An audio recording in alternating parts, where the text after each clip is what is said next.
My primary school teacher was very strict about handwriting.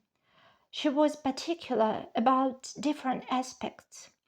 The first aspect was slant and uniformity. We had to have this slant to the right. And back then, when I went to school, this was Soviet Union. I was born in the Soviet Union, and this slant to the right was more or less a tradition for the whole country. And currently, I'm living in France, and I remember such a case when I went to copy a document and I handed in my document, and the person who took it from me looked at my name and at my signature, at my name fully written in my hand, and he said, "Oh, that's slant. You must have been schooled elsewhere. You must have been educated not in France." I said, "Yes, I come from a post-Soviet country," because in France there's a different tradition. Their letters are almost vertical. Well, and as I said, she valued the slant and the uniformity, and we had to hand in our notebooks almost every day. Every day we had a written task to perform at home. Sometimes it could be letters or fragments of the letters or later small texts. And the next day you handed your home task in. And today we are very much accustomed to this correcting liquid, which comes either in the form of a mouse, like a sticky tape, or in the form of a pen, which releases white ink. And you can use it to correct something where you have made a mess or you have mistaken one letter for another, for instance. We didn't have anything of the kind. As far as I remember, throughout my school years, I have never had anything in the shops like this. And to correct, you had to take a razor, scratch your paper, smooth it out with your nail, and pretend, try to do it in the way that it would stay as if intact. Pretend that it's clear as it has been before, and write over it. But my teacher used to detect very easily such spots where someone had corrected something. So she would underline them, and the mark was lower. So she really was very, she had the reputation of being strict concerning handwriting. The second aspect, apart from aesthetic thing, she valued really was legibility. And she used to tell us not to make our letters too small. Especially, she used to tell me, "Oh, again, there, you have made it small. Be more generous with volume, be more generous with size." And actually, I noticed in some of my mother's books.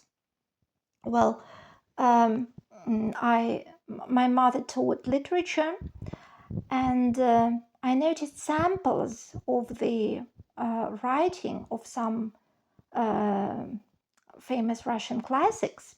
Well, here, like we used to write R or K, for instance, and I developed a more elegant variant of R, and in K I prefer my upper version, which seems to me more beautiful. Well, I really developed my way.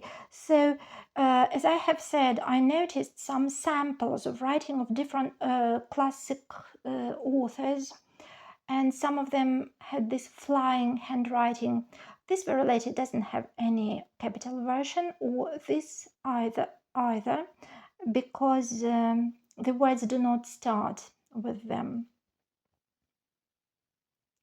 So I valued really this flying handwriting with a lot of flourishing. but actually we were not taught any flourishing. And what happened then? Then I became a teacher, and I started having this experience of having to decipher different handwritings, sometimes neat, but not easy to read because there were very few distinctions between similar letters. They were completely similar. So it's then when I became a teacher that I started valuing legibility probably over beauty. Or today I may say that as far as handwriting is concerned, beauty is justified for me if it is accompanied by legibility as well.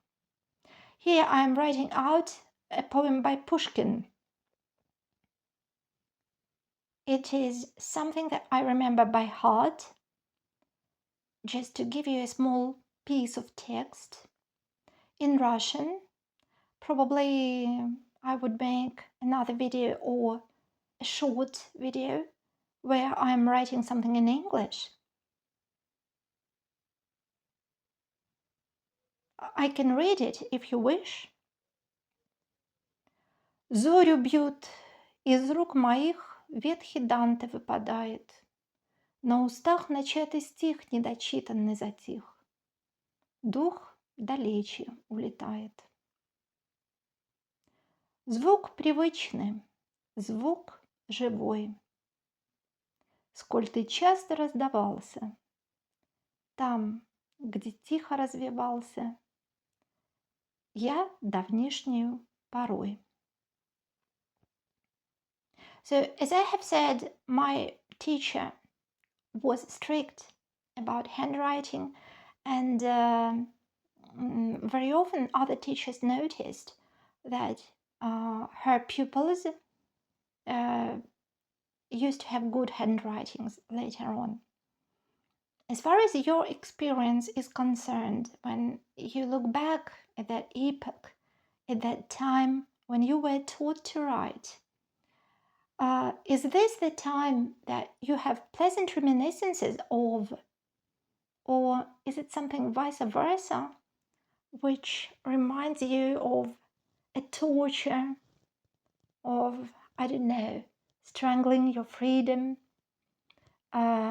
I would be glad if you share your own experiences and your own reminiscences of that time when you were taught to write.